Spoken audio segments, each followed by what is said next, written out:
Hola, buenos días, ¿qué tal? Mi nombre es Alejandro Ventura, soy doctor en comunicación audiovisual por la Universidad Pompeu Fabra.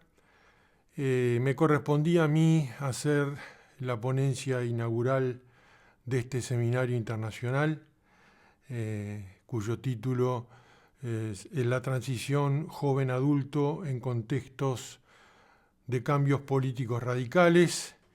Espero que estén viendo el póster de presentación que hice al respecto. Estaba previsto que esta ponencia fuera presencial, pero por cuestiones familiares de fuerza mayor me hacen imposible estar con ustedes ahí, como hubiera querido desear, por supuesto. Y entonces con el comité organizador decidimos hacer este video que de alguna manera paliase mi ausencia ahí en Barcelona. Espero que el video sea útil para el desarrollo de este seminario. Como están viendo en el póster,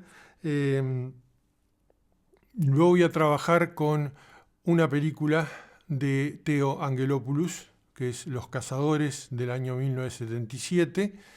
Theo Angelopoulos, director fundamental, ¿verdad?, de la historia del cine y particularmente la modernidad cinematográfica, fundamentalmente a nivel europeo, más allá de su origen griego.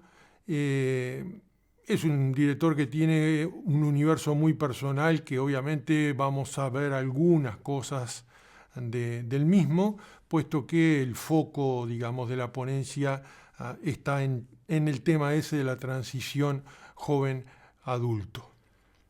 Los Cazadores es una película que de alguna manera plantea muy bien el universo estilístico de Angelopoulos y forma parte, para algunos analistas, de una trilogía cuya primera entrega fue Días del 36, luego vino La vida de los comediantes, para de alguna manera finalizar o cerrar con Los Cazadores.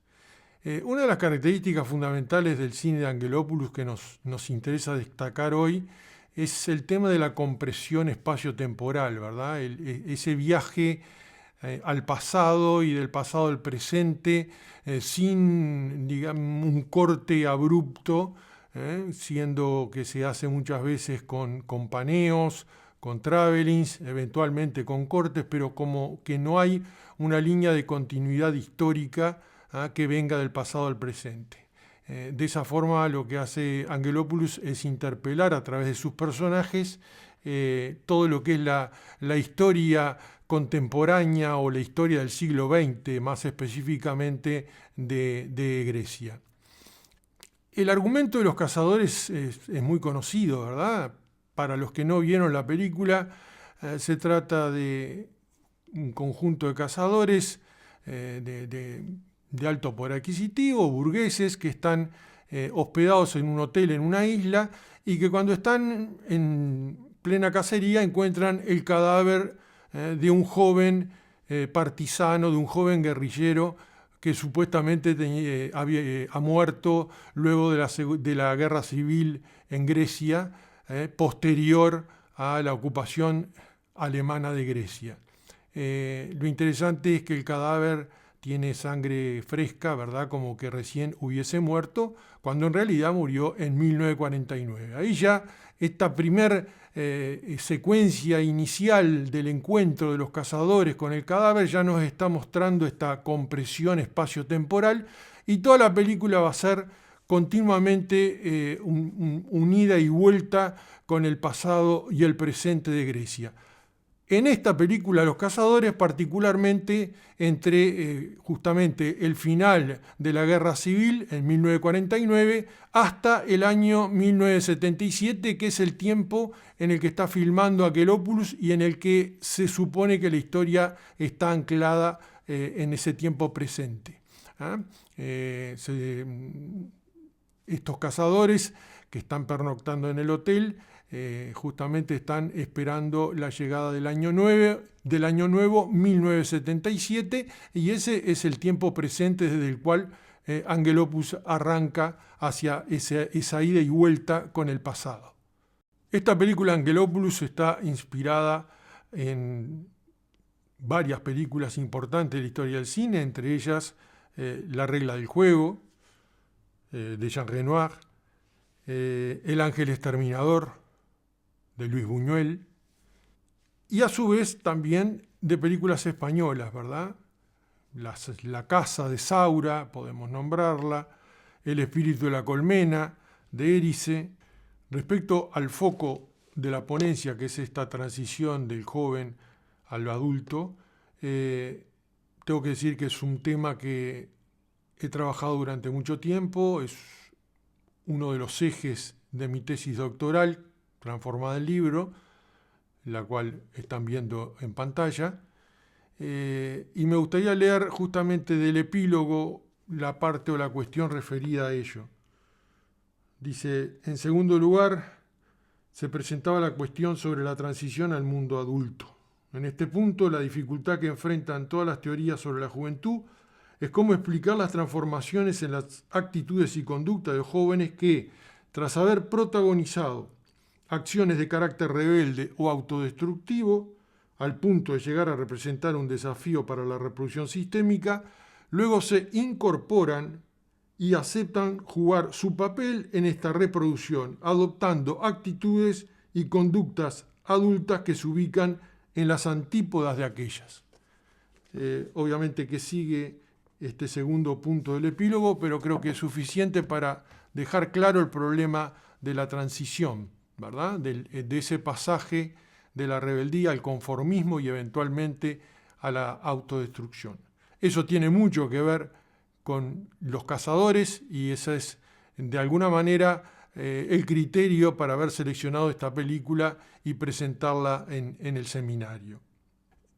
En el libro, como básicamente se trabaja con cine anglosajón, el libro este que acaban de ver la portada, Juventud y Cine, y que supongo que habrá algún ejemplar en el seminario, uno de los ejemplos paradigmáticos que se trabaja para esa transición es la transformación o el itinerario entre el movimiento hippie y el movimiento yuppie, que básicamente es también tratado en el famoso libro de Daniel Rojo, Dani Cohn-Bendit, La revolución y nosotros que la habíamos amado tanto, o que la quisimos tanto, y que también aparece en pantalla. En esta transición joven radical a adulto conformista o adulto autodestructivo, los dos grandes ejemplos que trabaja el libro es justamente el de Jerry Rubin antes, Jerry Rubin después de esa transformación. Estamos hablando contracultura de los 60, años 80 del movimiento yuppie, en una clara transformación conformista. Y en las antípodas, el otro gran líder del movimiento hippie, que era Avi Hoffman, antes, como lo están viendo, y luego un poco antes de suicidarse. Estamos hablando de un proceso de transición de rebeldía a conformista en un caso y de rebeldía a autodestrucción en el otro. Esta transición, entonces, hippie o shippie a yuppie, de alguna manera lo que vamos a hacer es ayornarla o encararla, enfocarla en un contexto totalmente distinto al anglosajón, como es el contexto griego de la película de Angelopoulos. Para eso, y no fue sencillo, he seleccionado una escena donde claramente se puede llegar a ver ese proceso. Procedamos entonces a ver la escena.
1, 2, 3 νεκρός. Με το τουφέκι και με το σπαθί και την καρδιά μας αντριωμένη πάμε στη μάχη κι όποιος σκοτωθεί ξέρει καλά πως δεν πεθαίνει. Μες στο καράκωμα μας πολεμούν ο Λεωνίδας και οι 300 και με το εμπρός της σαλπικάς ορμούν και τρέχουν να σωθούν οι Ρώσοι. Έλα αριστερό, έλα και δυο, φέρτε καλαγή. Στο ξενοκίνητο κομμουνισμό δίνουμε απάντηση γενναία με τον αγνό μας πατριωτισμό εμείς η γενναία η νέα. Μες στο καράκωμα μας πολεμούν ο Λεωνίδας και οι 300 και με το εμπρός της σαλπιγάς ορμούν και τρέχουν να σωθούν οι Ρώσοι. Έλα αριστερό, έλα και δυο, φέρτε. Με τον τουφέκι και με το σπαθί και την καρδιά μας αντριωμένη πάμε στη μάχη κι όποιος σκοτωθεί ξέρει καλά πως δεν πεθαίνει. Μες στο καράκωμα μας πολεμούν ο Λεωνίδας και οι 300 και με το εμπρός της σαλπιγάς ορμούν και τρέχουν να σωθούν οι Ρώσοι. Έλα αριστερό, έλα και δυο, φέρτε καλαγή. Με αρχιστράτη πρωτοβάσια που δεν τον πιάνει εχθρού το βόλι. φτάσουμε ως την κοκκινή μηνά θα ξαναβάλουμε τη πόλη. Πίσω μας έχουμε ένα καθεστώς που καταξίωσαν οι αιώνες πατρίς, οικογένεια, θυσία και μισθός κρατάνε θάνατες κολόνες. Όλα τα άλλα είναι περαστικά γράφουμε εμείς την ιστορία. Εμείς μιλάμε για ιδανικά, μιλάμε για δημοκρατία. Πίσω μας έχουμε ένα καθεστώς που καταξίωσαν οι αιώνες πατρίς, οικογένεια, θρησκεία και μισθός γράμματα θάνατες κολόνες. Με τον τουφέκι και με το σπαθί και την καρδιά μας αντριωμένη πάμε στη μάχη κι όποιος σκοτωθεί ξέρει καλά πως δεν πεθαίνει. Μες στο χαράκωμα μας πολεμούν ο Λεωνίδας και οι 300 και με το εμπρός της σαλπικάς ορμούν.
Κατάθεση Γεωργίου Φαντάκη. Εργολάβο.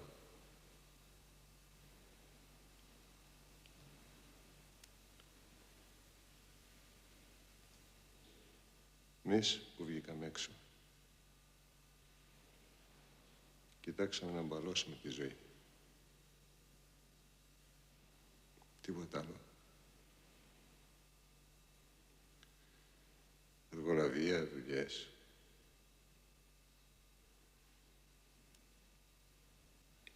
Περνούν τα χρόνια.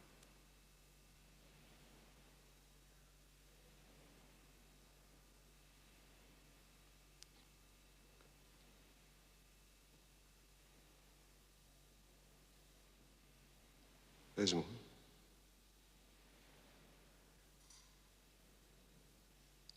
Η Επανάσταση.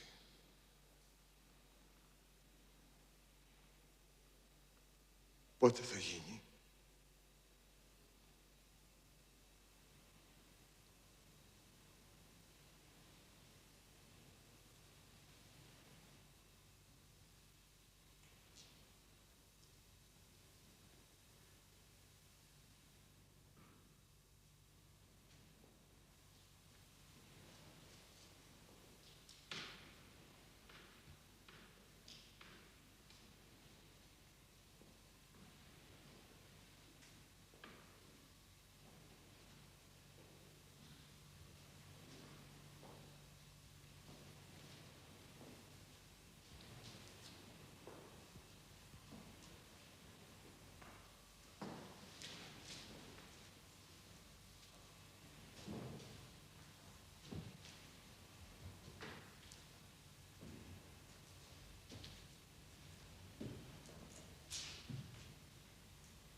Μίλαγε με το πτώμα. Δεν ξέρω τι λέγανε. Τώρα είναι πάνω.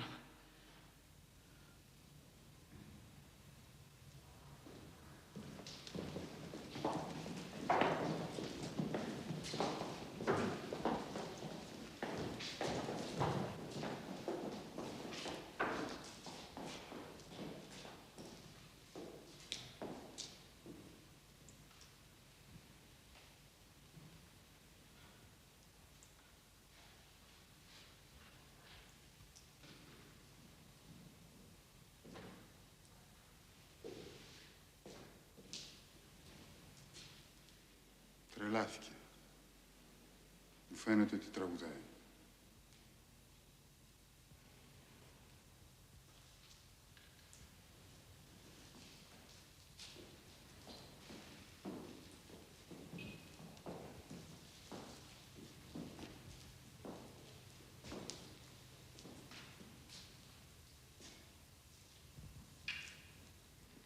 2. Πιάνω. 1 αφήνω. 2. Πιάνω. 1 αφήνω. 2. Πιάνω. 1 αφήνω. 2. Πιάνω. 1 αφήνω. 2. Πιάνω. 1 αφήνω.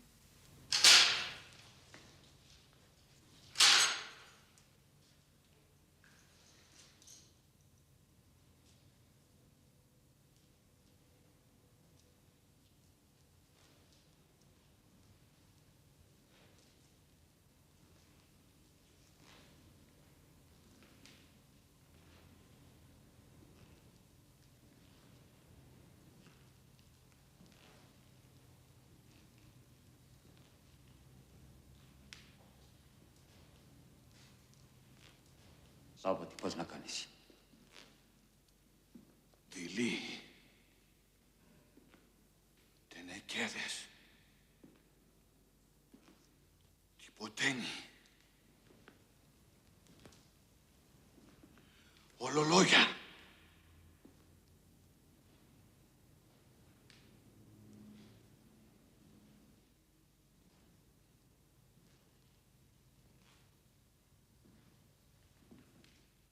Μας πούλησαν, Σάββα.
Αυτό μας έλειπε.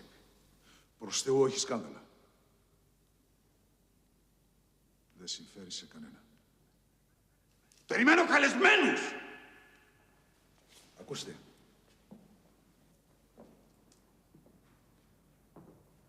Αυτοκτονία κυνηγού εις δασόδη περιοχή της λίμνης Παμβότιδος.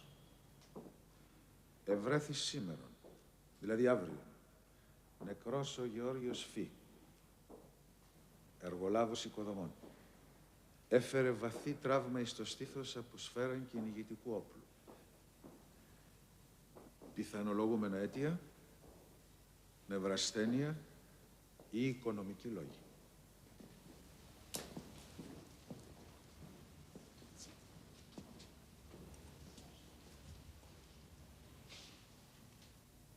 Συμφωνείτε?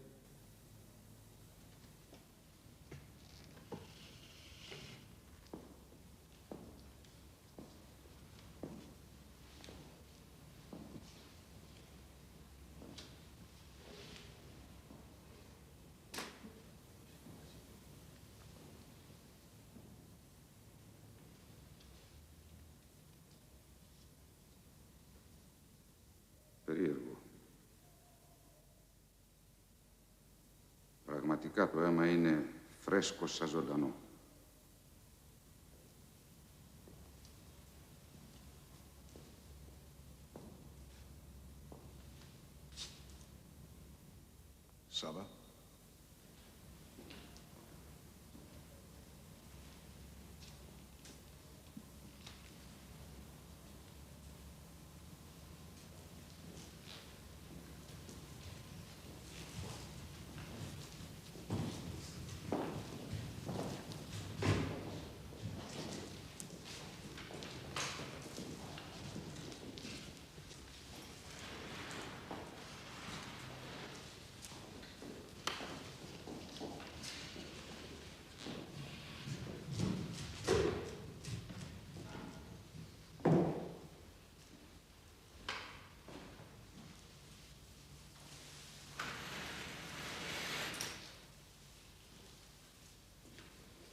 De la secuencia que acabamos de ver, lo que yo voy a hacer es, en la medida que no estoy ahí presencialmente con ustedes, es seleccionar algunos fotogramas característicos que no están en el orden en que aparecen en la película, están ordenados en función de la exposición que quiero hacer.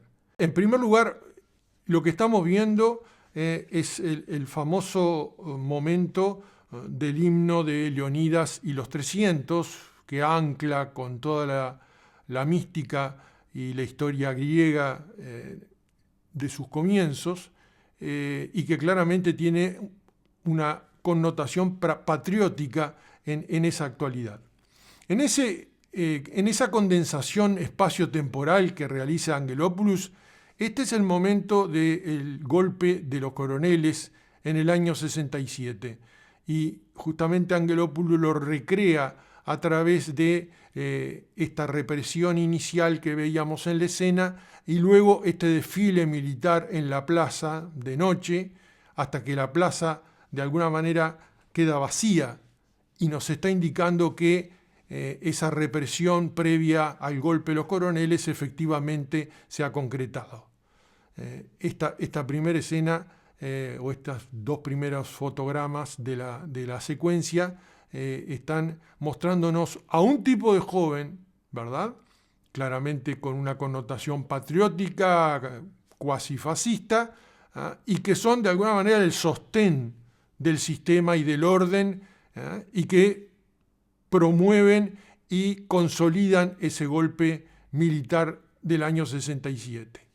De ese plano de la plaza vacía, como les decía, que consolida la dictadura de los coroneles, por corte se pasa directamente a este fotograma donde justamente los burgueses, los diferentes burgueses cazadores que aparecían al principio en torno al cadáver, que va a ser un leitmotiv visual a lo largo de la película, ¿verdad? Personajes que están siempre de alguna manera dando sus testimonios y sus deposiciones frente al cadáver. Bueno, todos ellos están festejando este triunfo y de alguna manera los jóvenes están trasladando al adulto todo lo que es el componente más reaccionario, políticamente hablando, de consolidación. Con esos cuatro conceptos, ¿verdad?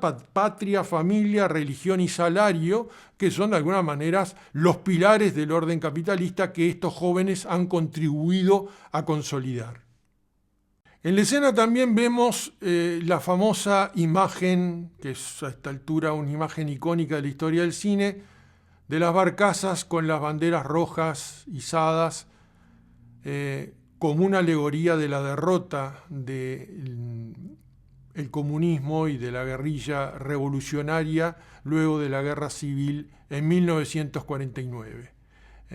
Lo que es interesante de este cuadro es obviamente las barcazas alejándose, con una música que claramente se contrapone al himno de Leonidas y los 300, y en el margen inferior del cuadro vemos a esos cisnes blancos que están llegando, que van en sentido contrario, digamos, de las barcazas. Eso en realidad es una premonición de los yates que van a llegar al lugar una vez que, digamos, el movimiento juvenil guerrillero y el comunismo es derrotado. En esta segunda imagen que estamos viendo, es de alguna manera el final del itinerario de los barcos, donde entran en cuadro los distintos burgueses observando cómo la revolución, o la alegoría de la revolución derrotada, está partiendo o al exilio o a la muerte, puesto que es lo que efectivamente le pasó a estos jóvenes comunistas.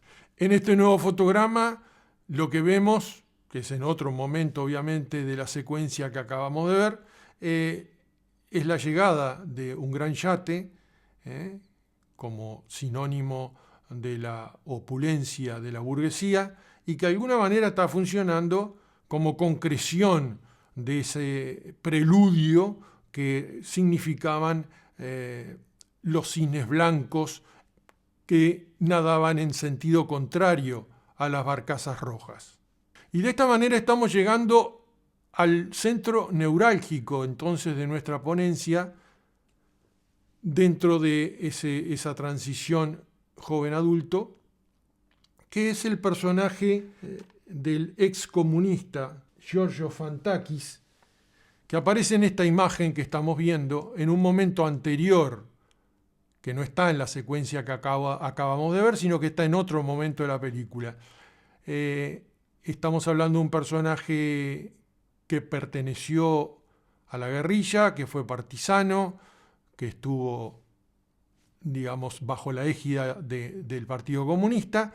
Y en esta imagen de vuelta aparece el tema de la barcaza, pero ya no en un esquema colectivo, sino más individualizado.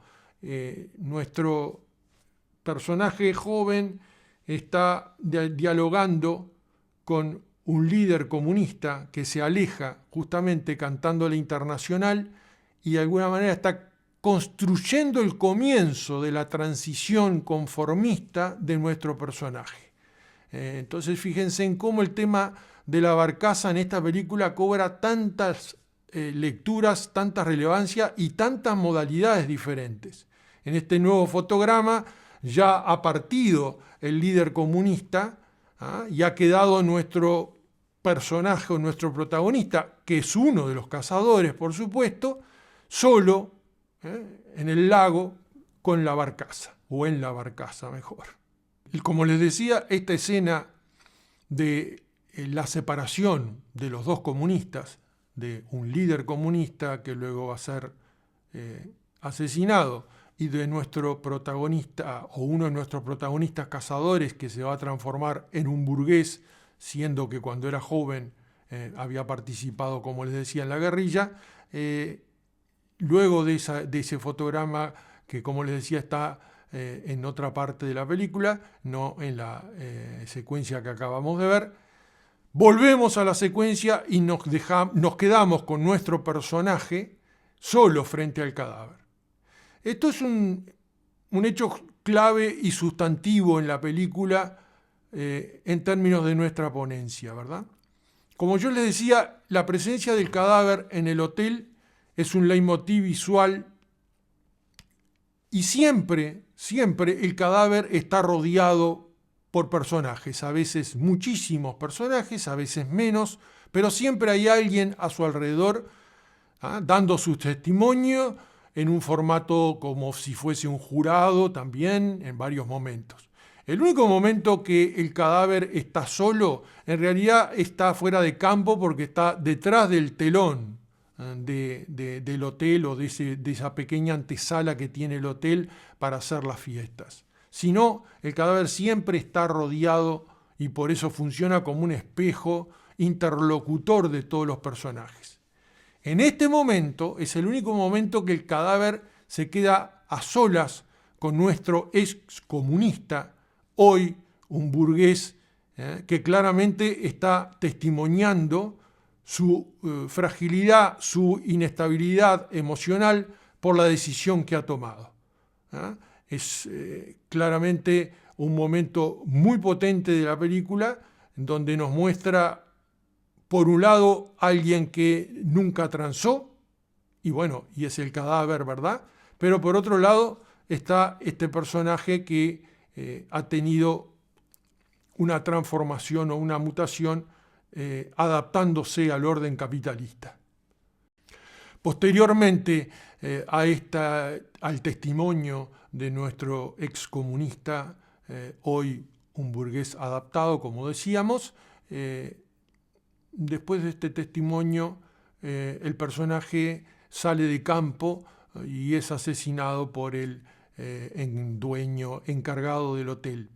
En realidad, el hecho de que su muerte sea fuera de campo tiene una interpretación ambivalente, porque en realidad lo que Angelopoulos quiere plantear es que el personaje debe ser eliminado o es eliminado por el resto de los burgueses que nunca confían en él, pero también puede ser claramente un suicidio asistido, ¿verdad? Un proceso de autodestrucción. Lo importante es que el personaje muere. Por lo tanto, al llegar al final de la secuencia, con la muerte de este personaje, se está dando ese proceso que yo acabo de leer, aplicado al mundo anglosajón, a ese itinerario Yuppie. Ahora, en este contexto griego tan inestable en términos históricos, en términos de guerras, revoluciones, etc., fíjense que hay un itinerario claro, ¿verdad?, de la rebeldía al conformismo y luego del conformismo a la autodestrucción.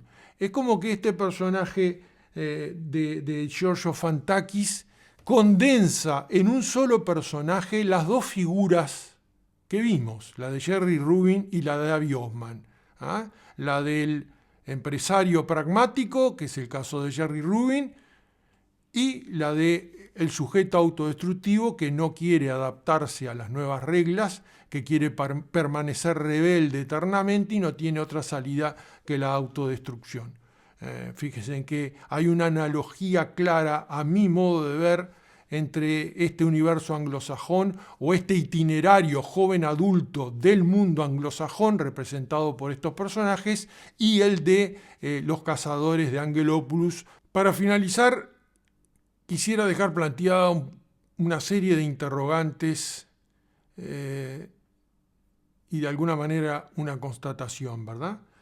La primera interrogante fuerte que me parece pertinente para esta ponencia es el tema de por qué hay jóvenes fascistas, reaccionarios, paramilitares, que son los que aparecen apoyando el golpe de los coroneles y cantando ese himno de Leonidas y los 300, y por qué hay jóvenes comunistas, jóvenes guerrilleros. ¿Qué es lo que hace que un joven en este contexto griego tan inestable, como ya repetí varias veces, por qué se opta por una cosa o por otra? En otra de las películas de Angelopoulos justamente se plantea eso, ¿verdad?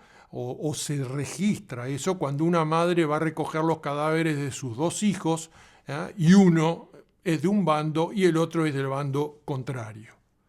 Obviamente que estamos hablando acá del enfrentamiento juvenil a partir de ideologías fuertes, como puede ser la ideología monárquica, la ideología militarista, la ideología anclada en la mitología, en la mística griega, y la ideología comunista que, como todos sabemos, después del 89 cae absolutamente en desgracia.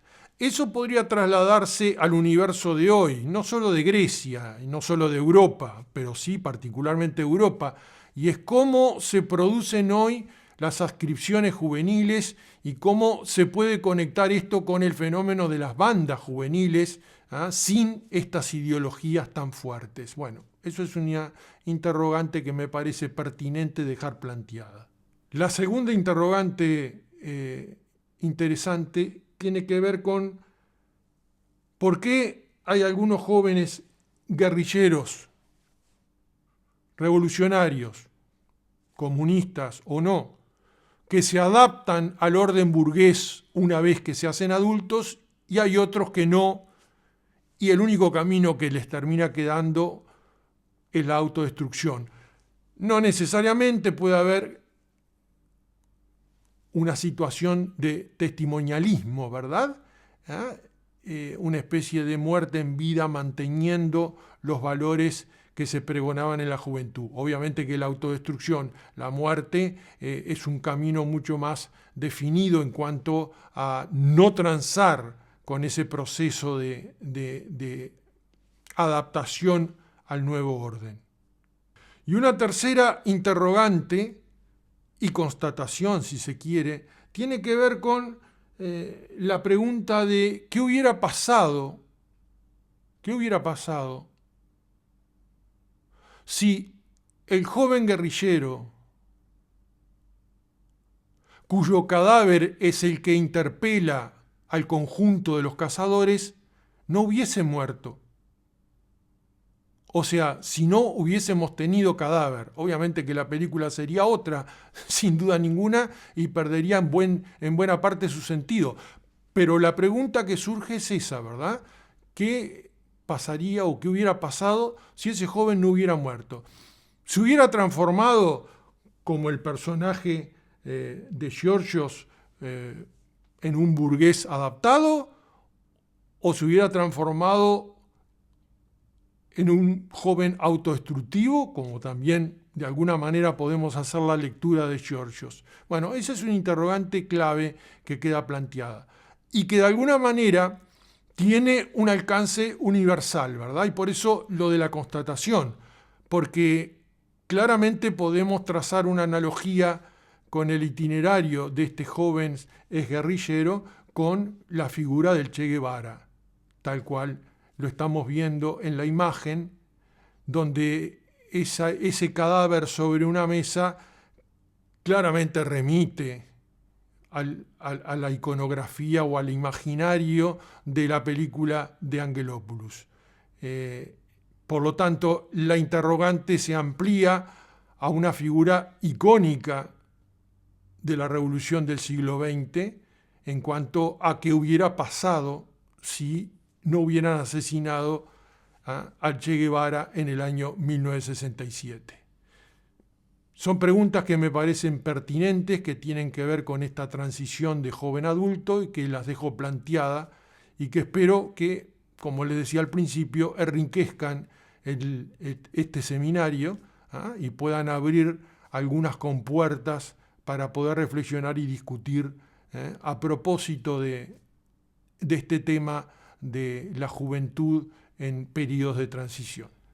Desde Uruguay y con el trasfondo de mi lugar de trabajo, que es la Escuela de Cine Dodeca. Nuevamente les agradezco y lamento muchísimo no poder estar ahí presencialmente para intercambiar con ustedes a propósito de esta temática del seminario tan interesante.